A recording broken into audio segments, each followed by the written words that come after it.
This is KX7 Mountain Public Radio, broadcasting at low power from the Caldwell Ridge Observatory Annex. If you can hear me, please stay on this frequency. I'm going to keep talking for as long as the generator holds. My name is Daniel Voss. I'm not a broadcaster. I run the photometry desk up here, which means most nights I sit alone in a cold room and watch numbers come off a telescope while the rest of the county sleeps. That's the whole job. I count the brightness of stars. I write it down. Nobody calls me. Nobody visits. That's how I like it, honestly. So I want you to understand that when I tell you something is wrong with the sky, I'm not a man who gets excited. I'm the most boring person you will ever hear on a radio. I notice when a single star dims by a fraction of a percent. That's the entire skill. That's all I am. 3 hours ago, a star went out. Not dimmed, out, gone. 1 second it was there in my data. Steady, ordinary. A star I've logged 400 times. The next reading, nothing. Just sky where the light used to be. I assumed equipment failure. I always assume equipment failure first. I want you to hear me say that, because I need you to trust the order I did things in. I checked the dome, I checked the mount, I checked the camera. Everything is working perfectly. Then a second star went out. A different part of the sky. Then a third. I went outside, and I looked up with my own eyes. No instrument, just standing in the gravel lot in the cold. And I watched a star blink out, like a porch light when someone flips the switch from inside. I came straight to this microphone. I don't know who's listening. Please, stay with me. Here's the thing about stars, and I need you to understand it, because the understanding is the scary part. Stars don't turn off. I know that sounds obvious, but I mean it in a specific, physical way. A star is a furnace the size of our entire solar system, burning for billions of years. When one of them does finally die, it doesn't switch off. It swells, or it explodes, or it collapses over thousands of years. We have records going back to ancient China of stars that flared and faded, and even the fastest of those took weeks. Nothing in the universe makes a star vanish between one breath and the next. Nothing. There is no mechanism. There is no theory. If you'd asked me yesterday, I'd have told you it was as impossible as the ocean disappearing while you watched. But it's not the star, is it? That's what I keep telling myself.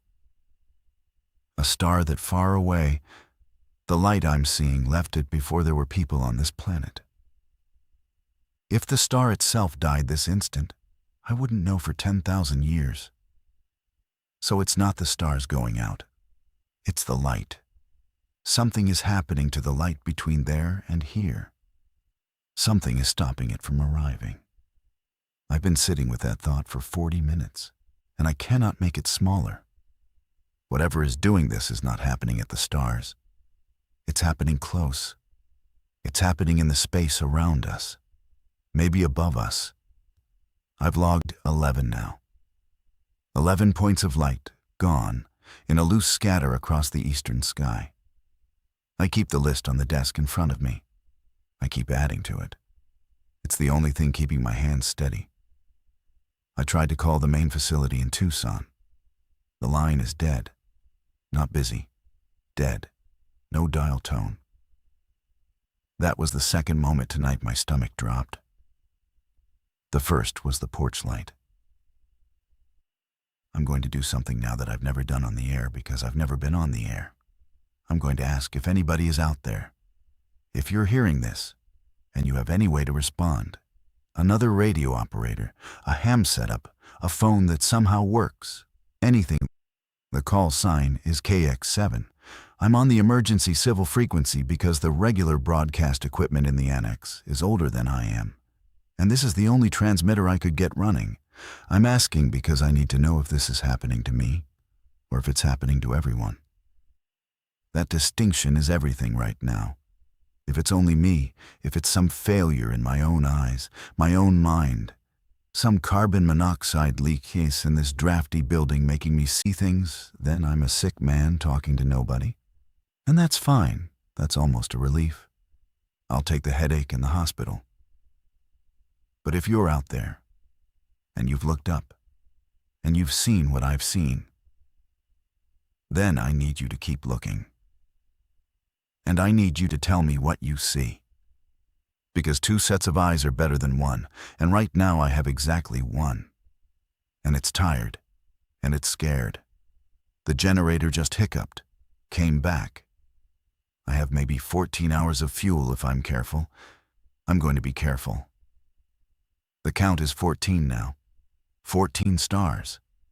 And I want to be precise, because precision is my whole job. The ones that go out don't come back.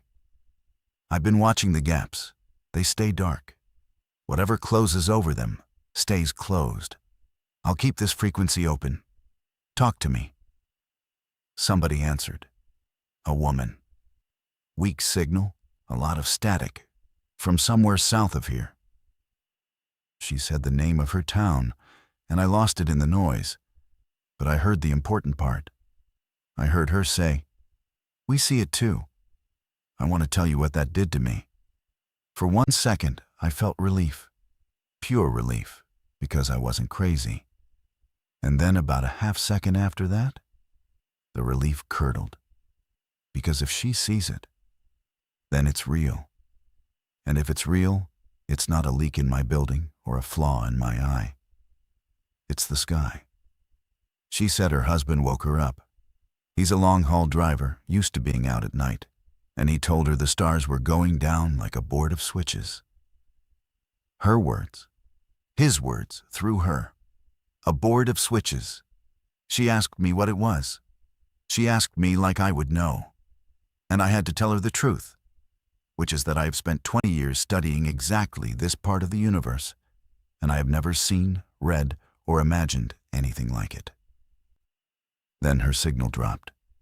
I called for her again. Nothing. I'm not going to assume the worst. Radio does this. Signals fade, atmosphere shifts. It doesn't mean anything happened to her. But I noticed something while I was calling her name into the static. The count went up by 3 while we were talking. 17. And they're not scattered randomly anymore. I've plotted them. The first ones were all over the place. The new ones aren't. The new ones are filling in a shape. I need a minute to be sure before I tell you what it looks like. Okay. I've plotted every confirmed disappearance on a sky chart, the old paper kind, with a pencil, because I don't trust the screens right now, and I want something I can hold. The first 14 were random, or they looked random, scattered across the eastern half of the sky like spilled salt. The ones since the woman's signal dropped are not random. They are appearing along a curve, a clean curve, an arc that bends from the northeast horizon up toward the zenith, the point straight overhead. And here is the part I've checked 4 times because I didn't believe it. The arc is closing. The early random stars, they weren't random. I was wrong. I plotted them again, and the scatter is the edge of a circle. A huge circle, taking up most of the eastern sky. And the new disappearances are completing the rim of it. Something circular is moving across the sky, and as its edge passes over a star, the star goes out. I keep wanting to call it a cloud. My brain wants it to be a cloud, because a cloud is allowed. A cloud is in the rules. But clouds have texture. Clouds have edges that catch starlight, that glow at the rim, that move with weather. This has no texture. Where it is passed, there is nothing. Not black like a cloud is black. Black like a hole in the page is black. Black like the absence of the idea of light. And it's not moving with the wind. I checked the windsock on the dome. There's a light breeze from the west. The dark thing is coming from the east, against the wind. and it does not care about the wind. And it is not in any hurry. The leading edge is roughly 40 degrees up from the horizon now. When I started talking to you, it was at 15. I'm going to do the arithmetic out loud, because I want you to check me. 25 degrees of sky in just under 3 hours. At that rate, the edge reaches straight overhead in a little over 6 hours. I don't know what happens when it reaches overhead. I don't know what happens when it reaches the ground. I spent the last 20 minutes trying every line out of this building. I'm going to tell you the results, because I think you have a right to know how alone we might be. The landline to Tucson, dead. The satellite uplink we used to push data, no acquisition. Can't find a single satellite, which has never happened in the 6 years I've worked here.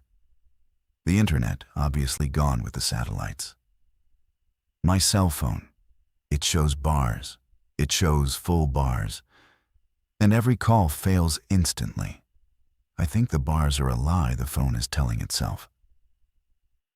The NOAA weather radio in the corner, the one that's supposed to broadcast continuously, 24 hours, no matter what it's playing the tone.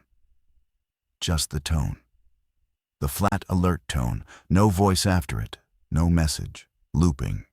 I turned it off. I couldn't listen to it. So here's where we stand on communication. The only thing that works is this. Low power FM and the civil emergency band. Line of sight radio. The old, dumb, beautiful technology that doesn't need a satellite or a tower or anything above the horizon to function.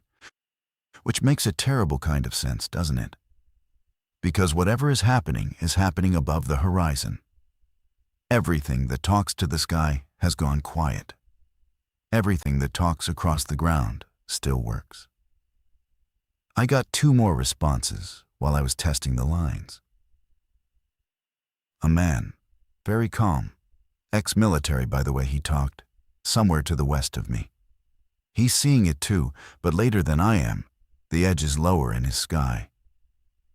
That confirms it's moving east to west, and it's enormous. Big enough that people miles apart see its edge at different heights at the same moment. And a kid, teenager I think, voice cracking, scared, on what sounded like a toy walkie-talkie. He just wanted someone to talk to. His parents are asleep and he can't wake them up. He couldn't wake them up. I told him to keep trying. I'm telling you the same thing I told him. Keep the radio on. Keep me with you. I'm not going anywhere. I can't stop thinking about what the kid said.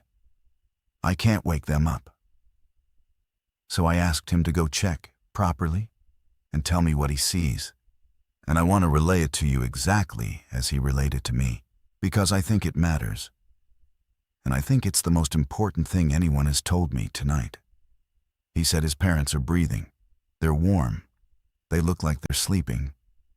But they won't wake. He shook them. He shouted. He turned on the lights in their room. Nothing. And then he said the thing that made me put my pencil down. He said the lights in their room don't work right. He flipped the switch and the bulb came on, but it's dim, like it's tired. His words. And the room stayed dark in the corners. And the darkness in the corners didn't go away when the light hit it. That's not how light works. Light fills a room. It doesn't pool. It doesn't leave the corners out, unless something is eating it. I asked him to go to a window and look east. He did, and he went quiet for a long time. And then in this small voice he said, "It's closer to me than it is to you, isn't it?" And it is. He's east of me. The edge reaches him first. I told him to come west. I told him to wake a neighbor, get in a car, drive toward the mountains, drive away from the dark edge, and I'd keep talking, and the whole county would hear him, and somebody closer would help. He said he can't drive. He's 13. I'm going to keep his frequency in the corner of my attention. If you're anywhere east of Caldwell Ridge and you have a vehicle and you can hear me, there's a 13-year-old alone in a house with 2 sleeping parents and the dark coming for him. And I cannot reach him. And I'm asking you, please. The edge over my position just crossed 50 degrees. The dark isn't just where the stars were anymore.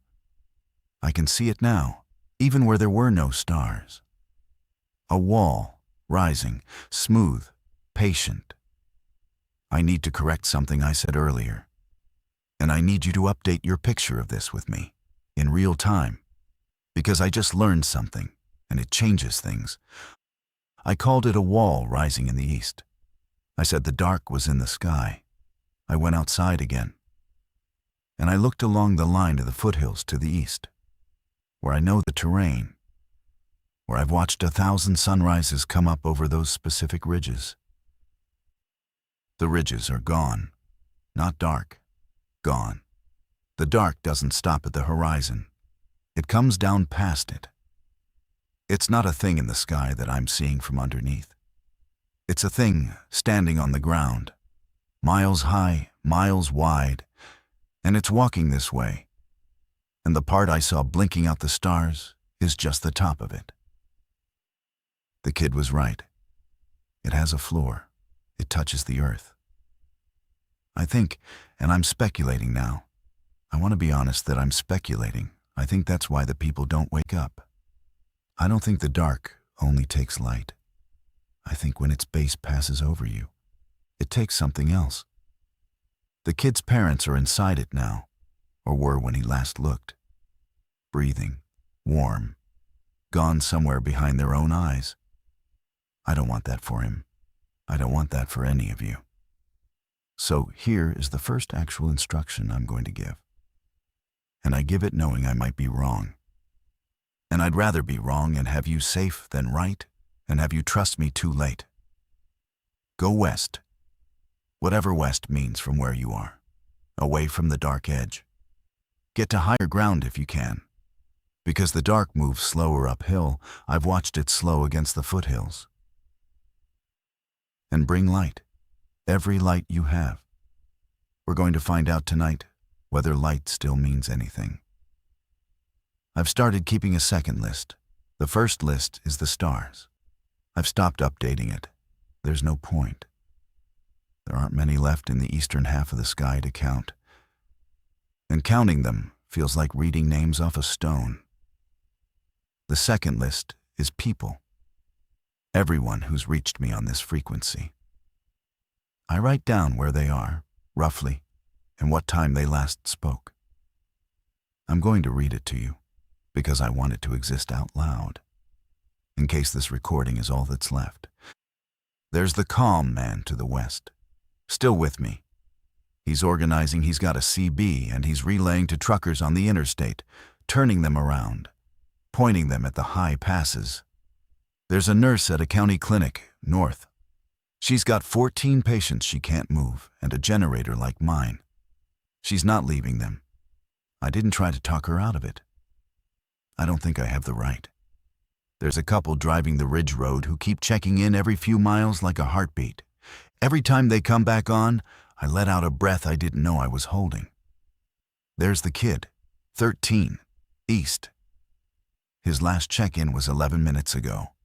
He said the dark was at the end of his street. He said it was quiet. He said it didn't look scary up close. It looked soft, like a blanket. And that scared me more than anything he'd said yet, because I think the dark wants you to find it soft. I told him to get to the highest room in the house and put every lamp around himself in a circle and stay in the middle of the light and keep talking to me. He said, okay. He said, Mr. Voss, if my parents wake up, will you tell them I went somewhere with lights? I said I would. That was 11 minutes ago. I'm calling his frequency now, on the air, so you can hear me do it, so you'll know I tried. Tommy, this is Daniel. This is KX7. Tommy, come back. Silence. Tommy. Silence. I'll keep calling. I'll keep the channel open for him. The lights flickered up here a minute ago. All of them. The room lights and the dome lights and the little red status LEDs on the racks. And for one horrible second, I thought the generator was dying. It wasn't the generator. It was the dark, testing the building. I know how that sounds. Let me tell you what I saw and you can decide. The lights dimmed all at once, evenly, the way they dim when there's a draw on the system. But the generator gauge didn't move. The fuel flow didn't change. The lights got tired without losing any power. They got tired the way the kid's bedroom got tired. And the shadows in this room, which I have sat in for 6 years and know like the inside of my own mouth, got deeper. The corner by the spectrograph went black, just black. And the cold came with it, not a draft, a flat drop in temperature, like the warmth got drawn off into the corner with the light. Then I did the only thing I could think of. I had a flashlight on the desk, a good one, 1,000 lumens, the kind you can see from a plane. I turned it on, and I pointed it into the corner. And the corner pushed back. The dark in the corner didn't vanish like a shadow should. It held for a second. It resisted. I could see the beam of the flashlight just stop, partway across the room. The cone of light cut off clean like it hit a wall of water. And then slowly, grudgingly, it gave. The corner brightened. The cold pulled back. The room came back to normal. The flashlight worked, but it had to fight. So now I know 2 things I didn't know an hour ago. The dark can reach into a sealed, lit building before its main body arrives. It sends fingers ahead. It tests. And light, strong, concentrated light, can hold it off. Not forever, not easily. But it can. This is the most useful thing I've learned all night, and I'm giving it to all of you. Right now. Plainly. The dark is afraid of bright light. Or it respects it. Or it just can't move through it fast. I don't care which. What matters is that a strong beam buys you time and space. So if you have nothing else, find your brightest light and hold it like it's the last warm thing on earth. Because it might be. The calm man came back on, and he had a theory. And it's the best one anybody's offered, including me, the supposed expert. So I'm going to give it to you the way he gave it to me. He said, stop thinking of it as dark. Dark is just the absence of light. This thing isn't an absence. It's a presence. It's something that consumes light the way fire consumes air. And like fire, it can be starved, and it can be fed, and it can be cornered. He said, think about how it moves. Slow uphill, slow against bright light, slow when it has to climb or fight, fast on flat open ground in the deep dark. That's not how a shadow behaves. That's how something physical behaves. Something with weight. Something that gets tired. And then he said the thing that's been sitting in my chest ever since. He said, if it gets tired, then it can be outlasted. We don't have to beat it. We have to outlast it. We have to keep enough light burning in enough places that it never gets a clean meal. And we wait for it to run down. I asked him what makes him so sure it runs down. And he went quiet. And then he said, because the sun comes up in 5 hours. And I have to believe the sun is bigger than this thing. I have to believe that. I'm not going to be able to keep doing this if I don't believe that. I'm choosing to believe it too. So here's the plan, such as it is, and I'm broadcasting it to the whole valley. We don't run blind anymore. We make a chain. Every house with power, leave your lights on, all of them, and put your brightest light in the window facing east. Every car, headlights on, pointed at the dark. We make the valley too bright to cross. We make ourselves an expensive meal. And we hold until sunrise. The calm man's signal is strong and steady. and I've decided he's in charge of the west side, and I'm in charge of the air. If you can hear both of us, you're in the safe corridor. Stay in it. The edge over my position is at 65 degrees now. 2 hours faster than my estimate. It's learning the shape of us. The nurse came back on, and her voice was different. And I want to tell you about it, even though it's hard. Because she asked me to. She said, "Make sure somebody knows we were here." The dark reached the clinic. She's on the north side, lower ground. And it got to her before it got to me. She did everything right. She put every light in the building on. She lined the hallway with the crash cart lamps and the otoscope lights and even the little pen lights from the supply drawer. She made her 14 patients a corridor of light, and she stood in the middle of it. And the dark came up to the windows, and it stopped. "It stopped," she said. It pressed against the glass like water against a hull, and the lights held, and it could not come in. But 2 of her patients were on ventilators, and the generator is only so big. And keeping every light in the building burning was drawing the fuel down too fast. And she had a choice, light or air. And she has been making impossible choices her whole career, and she made this one too. She turned off the hallway lights at the far end, the end away from the patients, to save fuel for the machines that keep them breathing. And the dark came in through the dark end of the hall. She's barricaded now in the patient wing with the lights that are left and the people she could keep close. She says the dark filled the empty end of the building, and it's just waiting there. In the hall. It doesn't push, it doesn't rush. It just took the rooms she gave it, and it's holding them, patient as anything, waiting for one more light to die. I asked her what I could do. She said, "Nothing, just stay on. The patients can hear you, the ones who are still here. They like your voice. It sounds like the world's still working.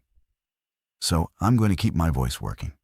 For her patients, for the kid who isn't answering, for the couple on the Ridge Road, for you. The world is still working. Listen, I'm still here." The couple on the Ridge Road went off the air for 12 minutes, and I aged a year. Then they came back, both of them talking at once, and I made them slow down. And here's what happened. And I'm telling you, because it's the first good news of the night. And we need it. We need it badly. They drove into the dark, not on purpose. The road curved east before it climbed, and they came around a bend, and the dark was just there. Across the road, edge to edge, a wall with a floor. And they couldn't stop in time, and they went in. And they came out the other side. For about 4 seconds, they said. The headlights died, not switched off. Died. The world went black and silent and cold, and the engine kept running, but the sound of it went far away, like hearing it through deep water. The wife said she couldn't feel her husband's hand even though she was holding it. The husband said he forgot, for a moment, that he was driving. He forgot what driving was. He said the dark was full of a feeling like being almost asleep, like the moment before you stop fighting it. And it was the easiest thing in the world to let go. And then the high beams caught. He'd had his hand on the switch and he flicked it without thinking, pure animal reflex. And the high beams punched a hole straight ahead, and he stamped the gas toward the hole, and they shot out the western edge into starlight. Real starlight. The western sky still has its stars, and the engine sound rushed back, and her hand was warm again. And they were through. So now we know one more thing, and it might be the most important thing of all. You can pass through it if you have light and speed, and you do not let go.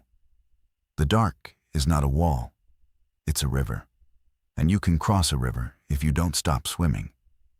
The couple is safe, west, climbing. 2 souls back from inside the thing. We can get through this. Tommy came back. I need a second. Tommy came back on the radio. The 13-year-old. 2 hours of silence, and I'd written it in my head. I'd already decided what happened, and I was wrong. I was wonderfully wrong. His voice was so small. He said, "Mr. Voss, are you still there?" And I said, "Yes, Tommy, I'm here. I never left. I never stopped calling." He did exactly what I told him. He built a circle of lamps in the highest room, and he sat in the middle of it. And the dark came into the house. It filled the downstairs. It came up the stairs. And it came to the edge of his circle of light.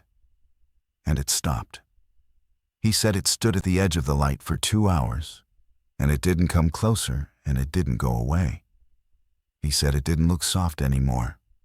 He said up close, inside the light, where he could really see it, it looked like nothing, just nothing. And then nothing was looking at him.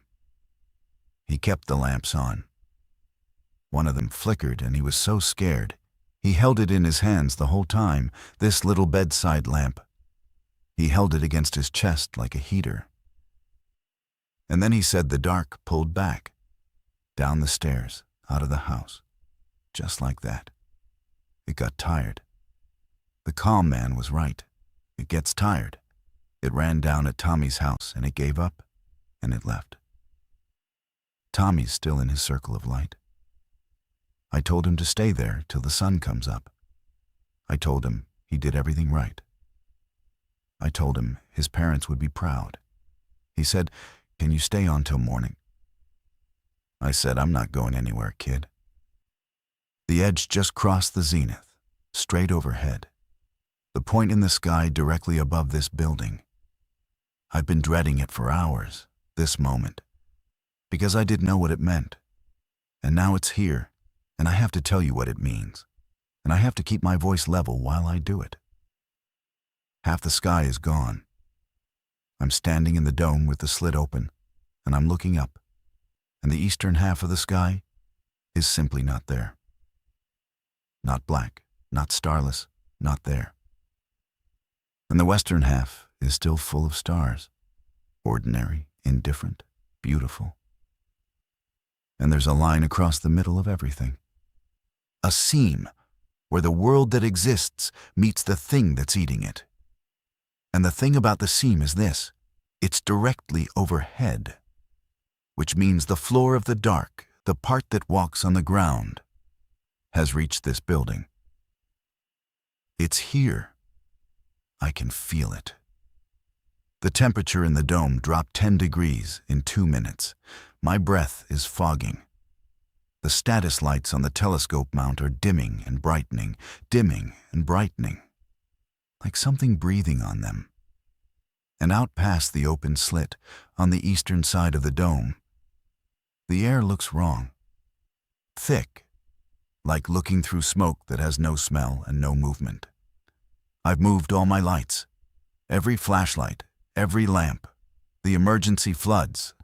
I've dragged them all into the control room, and I've got them blazing, and I've shut the door to the dome. And I'm sitting in the brightest room I can make, in the middle of a mountain that the dark has just arrived at.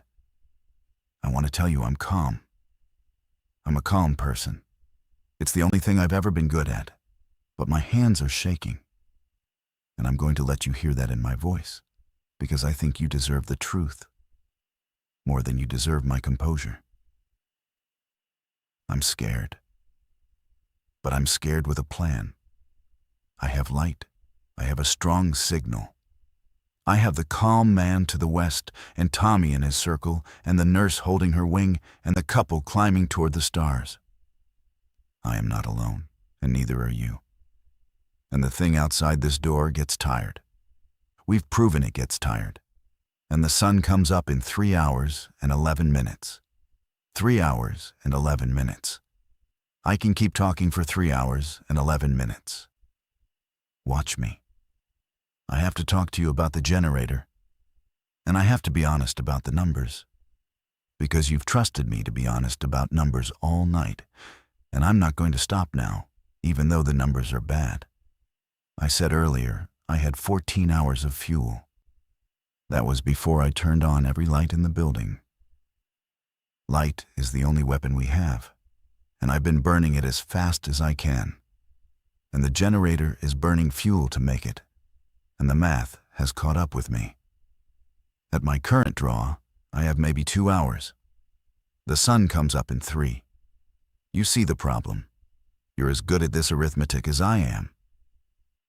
So I have a choice, and I'm going to make it out loud, because I want you to learn from it whatever there is to learn. I can keep every light on and stay safe and bright for 2 hours. And then the generator dies, and the lights die, and the dark walks into this room for the last hour before dawn. And I face it with whatever flashlight batteries I have left, which is not enough. Or I can dim down now. Run minimal light. 1 strong beam instead of 20.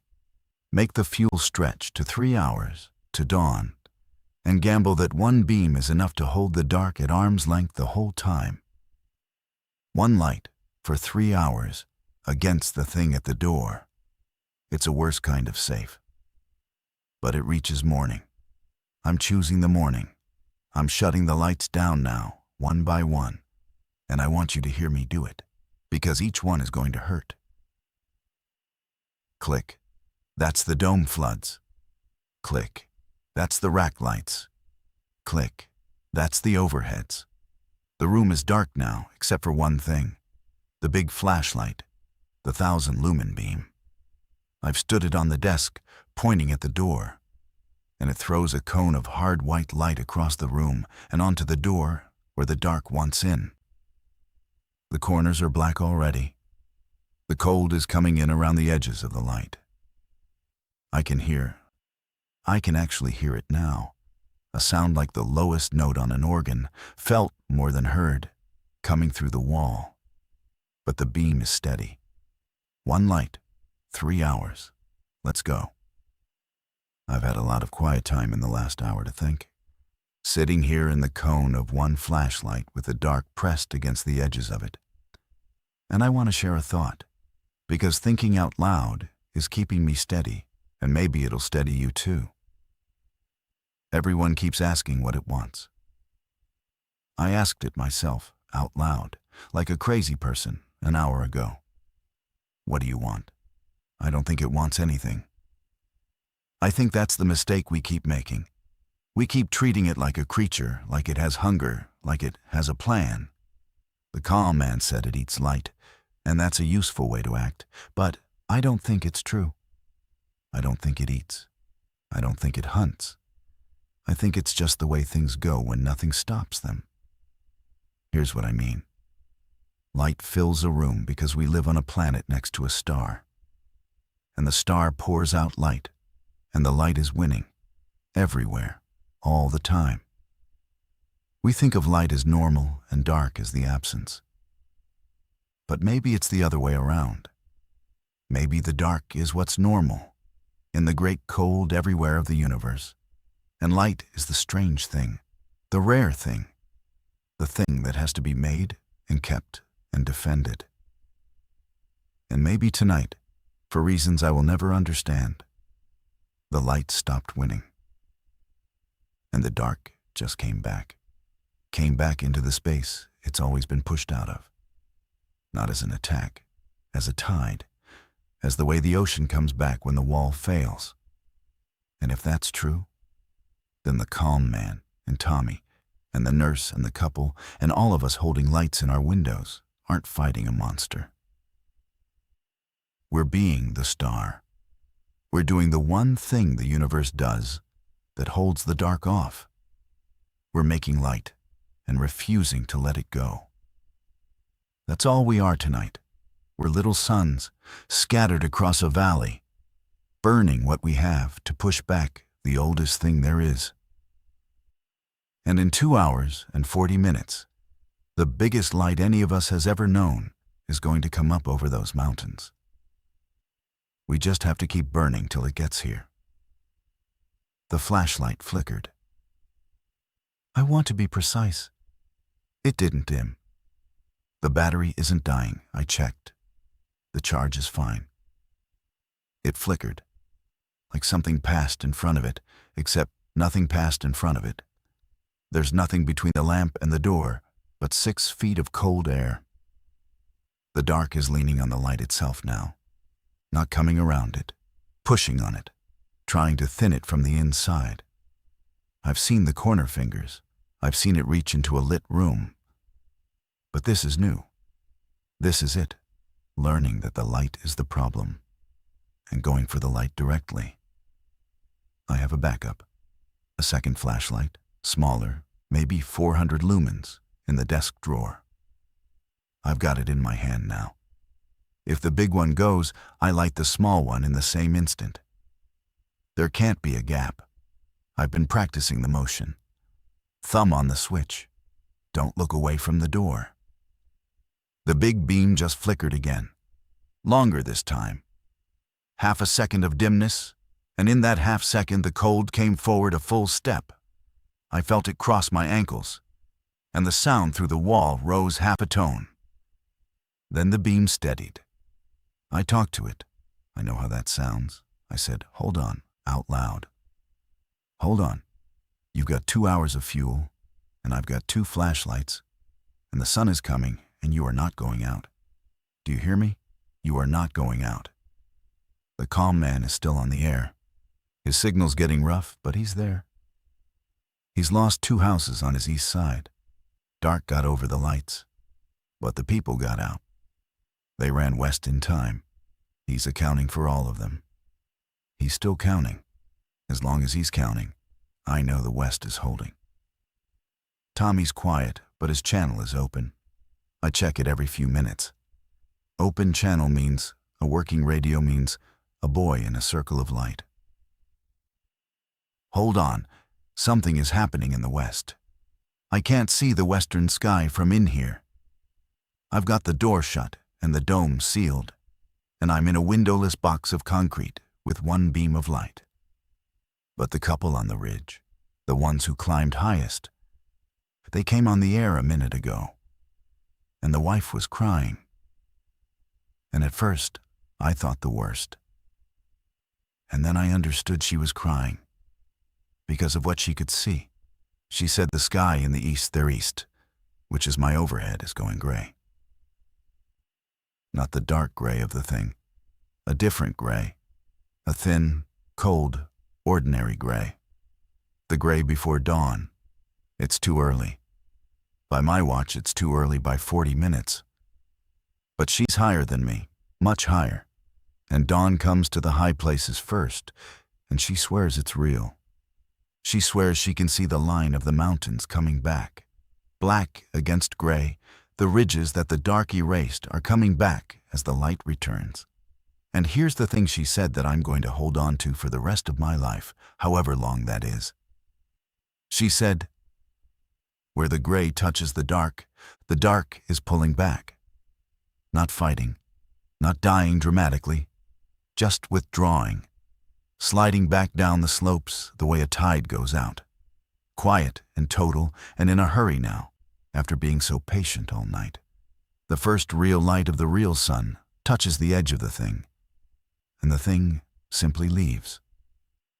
The calm man heard her say it, and he made a sound I've never heard a grown man make, this broken laugh. And he said, I told you the sun was bigger." He was right.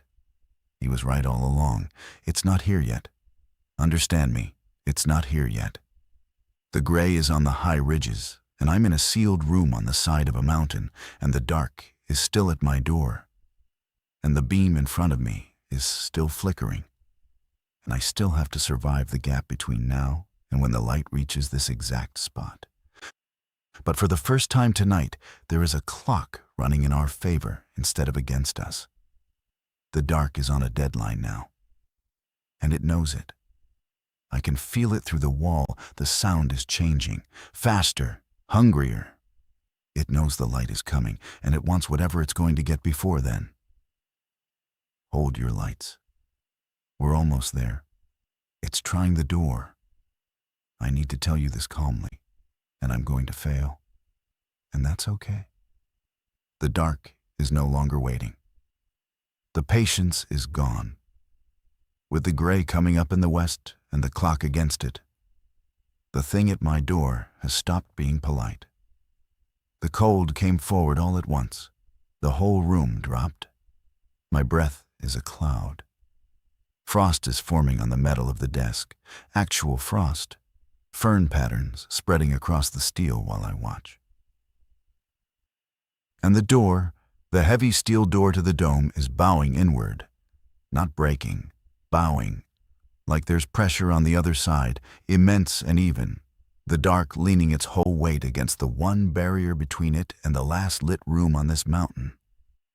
The big beam is flickering badly now, every few seconds, long flickers, and each flicker the door bows further and the cold gains a foot. I've got the second flashlight lit. Both of them now, both beams crossed on the door, doubling the light at the point of pressure. It's helping. When both beams hit the door, the bowing eases. The dark doesn't like the door lit. So that's where I'm putting everything. Both lights on the door. Me behind the desk. The radio in front of me. My voice in your ears. I'm not going to narrate every second of this. If you hear me go quiet, it's because I'm holding the lights, and I can't talk and hold and breathe all at once.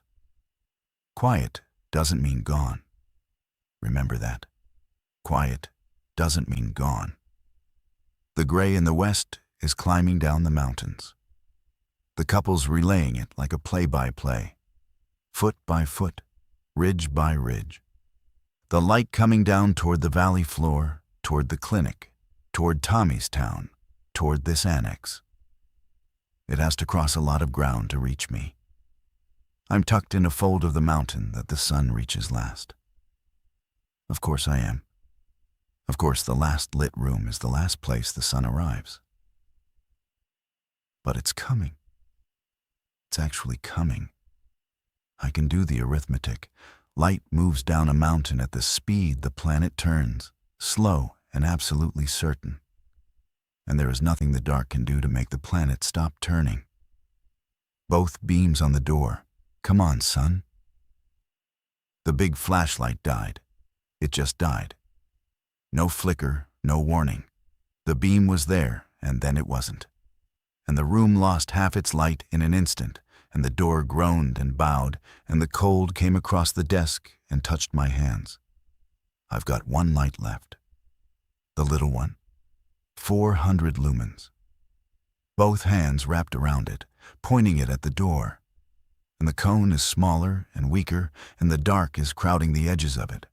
Closer than it's been all night. Close enough that I can see into it. And there is nothing in it. Nothing. And the nothing fills the whole room. Except for the one shrinking cone of light I'm holding in my two hands. I'm not at the desk anymore. I've backed into the corner. The brightest corner. The one the beam can fill. I've got my back to the concrete, and the light held out in front of me like the kid held his lamp against his chest. And now I understand exactly why he did it. You don't think. You just hold the light close to where your heart is, and you point it at the thing. The radio's on the floor by my foot. I kicked it with me. I'm still talking. I'm still here. The couple says the gray is at the foot of the mountain, the valley floor. The clinic's getting light. The nurse just came on. The nurse is on the air. The dark pulled out of her building. All her patients are breathing. All of them. She's sobbing. 14 and her. 15 alive. The light's at the bottom of my mountain. It's coming up the slope. The dark at my door knows it. The whole room is screaming now, that organ note. So low it's shaking the frost off the desk. And the cone in my hands is the only thing in the universe, and it's getting smaller. The batteries. The cold eats batteries. The cone is down to a few feet and shrinking. And the dark is a foot away. And I can feel it pulling at me. The sleepiness, the let go, the softness Tommy talked about. It's so The light just changed. Not my flashlight. The room. There's light under the door. A line of gray light, then gold, along the bottom of the steel door, growing. And the door stopped bowing. And the cold stopped coming. And the organ note dropped away to nothing. To ordinary silence, to the sound of a generator running, and my own breath shaking. The dark left. It didn't fight at the end. The sun came over the ridge and reached this fold of the mountain, and the gold line ran up the door, and the dark just wasn't there anymore. Like a held breath let go, like it had never been anything but the absence after all. I opened the door. The dome is full of morning. The slit is open, and the eastern sky is pouring in. Blue, real, ordinary. The most beautiful, nothing special sky I have ever seen. And the mountains are back, all of them, every ridge, exactly where they've always been. The stars are gone, of course. It's daytime. They'll be back tonight. I have to believe they'll be back tonight. The calm man is on the air. Tommy's on the air. He's laughing. His parents are awake. They woke up the second the dark left, and they don't remember any of it. The nurse, the couple, the kid, the truckers in the high passes, all of them. Voices coming in from across the whole valley as the light reaches each of them in turn. Everyone counting everyone. Everyone still here. We made it to morning. We were the stars last night. Every one of us. We held the line. This is Daniel Voss, KX7 Mountain Public Radio. And I'm going to sign off soon, because the sun is up, and the fuel is almost gone, and I haven't slept. And I think, for the first time in many hours, that it's safe to be quiet.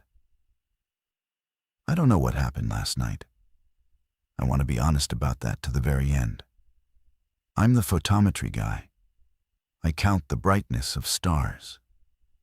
And I cannot tell you what came over those mountains, or why, or whether it's gone for good or just gone until the sun goes down. I don't know if it'll come back tonight. I don't know if it came to other valleys, other countries, the other side of the world where it was already dark. I don't know. But I know what works. So before I go, I'm going to say it one more time, plainly, for anyone who finds this recording, tonight or any night the dark comes back. Find your brightest light. Hold it close to your heart. Point it at the thing. Don't let go. Make a chain with everyone you can reach. Keep talking. Keep counting each other. And hold on until morning, because the sun is bigger than the dark. The sun has always been bigger than the dark. And the planet is going to keep turning no matter what leans against the door. The sun is up. We're still here. This is KX7 signing off. Keep your lights on.